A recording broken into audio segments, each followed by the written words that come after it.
Les podcasts de nos communes Anjou Bleu Communauté. Gilles, bonjour. Bonjour. Nous sommes quasiment à mi-saison pour parler sportif. Est-ce qu'on se fait un petit bilan de ce début d'année? Tout à fait, il a été excellent, donc il faut en parler. Allez, on commence avec ce label territoire d'industrie qui est reconduit. Voilà, c'est un label pour lequel nous avons déjà été donc retenus lors de la première phase, qui a été reconduit pour 3 ans, et notre territoire qui est un territoire industriel reconnu, donc est à nouveau labellisé, et ça récompense aussi l'activité de ce territoire qui connaît une activité industrielle importante avec de très très belles entreprises et des entreprises qui se portent bien. Donc voilà pourquoi l'État nous a retenus pour cette Ouais, deuxième production. phase. Et côté positif aussi, c'est qu'on a de nouvelles entreprises qui arrivent. Voilà, j'avais annoncé lors de mes vœux l'arrivée de nouvelles entreprises. Nous avons donc Caragum qui va s'installer au Bois 2 et qui est une activité qui travaille dans l'industrie alimentaire et la cosmétique. Nous avons PGS qui fait de la restructuration de palettes et qui va s'installer donc sur l'Anjou Actipark. Nous avons Stock Co, et qui est un fournisseur de pièces automobiles, de véhicules pour les véhicules vintage et de collection, et qui va s'installer sur les Baupinières. Et puis enfin, nous avons France Austral qui va s'installer à Candé et qui, elle, fait de l'exportation de marchandises en direction des tom-toms. Ce qui fait environ 3500 entreprises sur le territoire, un territoire dynamique. Le territoire est dynamique, nous avons 3500 entreprises, nous avons 80% de notre population qui travaille sur le territoire, c'est en gros 13 000 emplois. C'est un territoire qui est à la fois extrêmement dynamique, mais qui, par rapport au territoire qui nous entoure, est un territoire autonome parce que les Segriens vivent sur leur territoire, travaillent sur leur territoire, habitent sur leur territoire. C'est une particularité en Maine-et-Loire. Ce qui demande un parc immobilier important. On en parle un peu? Voilà, on a une politique de développement économique qui s'appuie sur des ateliers et des bâtiments relais que nous mettons à la disposition donc des porteurs de projets. Nous en avons 30 à l'heure actuelle. Il n'y a pas de vacances.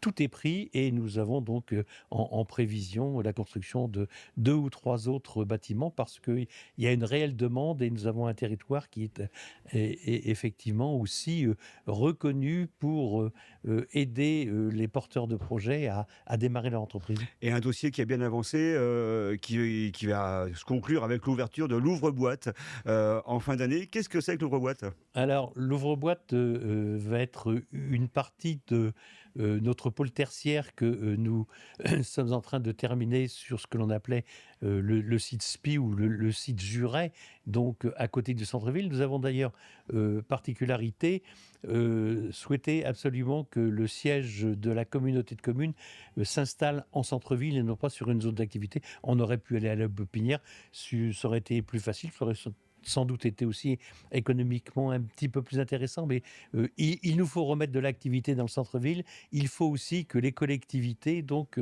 reprennent leur place en centre-ville. Voilà pourquoi nous nous installons là-bas, et nous aurons donc à côté des bureaux administratifs de la communauté de communes une pépinière d'entreprise qui permettra aux jeunes d'avoir un espace de coworking, des bureaux qui pourront être mis à leur disposition, donc à leur disposition, non, parce qu'il y aura quand même un loyer, mais ce sont des loyers de lancement d'entreprise, donc à des conditions extrêmement favorables pour pouvoir lancer sa propre entreprise. Ouais, des loyers modérés pour Bien sûr, mais de courte 18 durée. bureaux. Ouais, ça, 18 bureaux, je crois. Oui, c'est C'est ça. ça? Ah, alors, il y aura des bureaux individuels ou des bureaux collectifs. Tout est prévu pour que chacun puisse trouver le meilleur environnement possible pour développer son entreprise.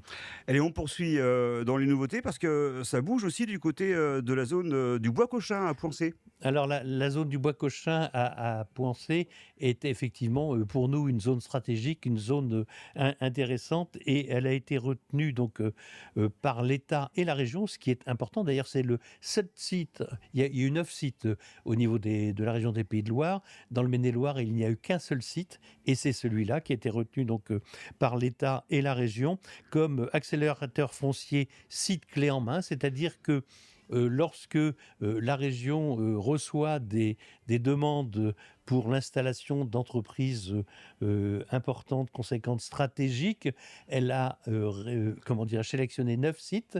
Et parmi ces 9 sites, donc, il y a celle du Bois Cochin à penser. Et l'État est là aussi pour faciliter toutes les démarches administratives pour que les porteurs de projets puissent s'installer le plus rapidement possible et dans les meilleures conditions. Pour faciliter évidemment l'accès à la zone. Voilà, Le tout plus à fait. rapidement possible. Donc 6 mois plutôt chargés. L'été va être chargé aussi parce que le Tour de France féminin passe sur ce Grand Anjou bleu le 28 juillet prochain. C'est ça, le Tour de France féminin donc, est un événement qui prend de plus en plus d'importance. Le département de Maine-et-Loire et sa présidente Florence Dabin ont souhaité que le Maine-et-Loire soit à la fois ville d'accueil, enfin ville d'arrivée et ville de départ.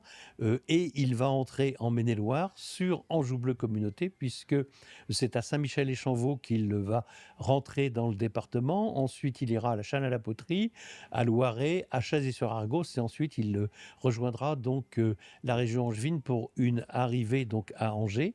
Et puis le lendemain, et il repartira de Saumur et continuera donc son trajet à travers la France. C'est un événement, je le disais, qui prend de plus en plus d'ampleur, qui est énormément médiatisé.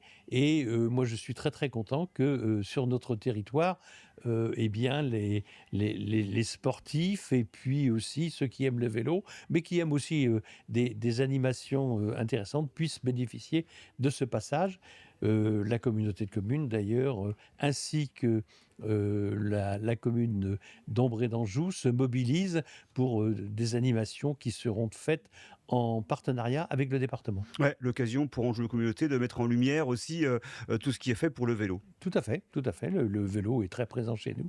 Et puis nous sommes très très heureux d'accueillir ce type d'animation.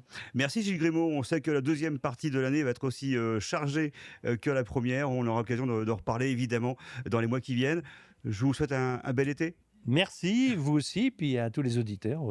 Merci et bon moment de dépense familiale, entre amis. Voilà, l'été est là pour se reposer et pour prendre des bons moments de détente.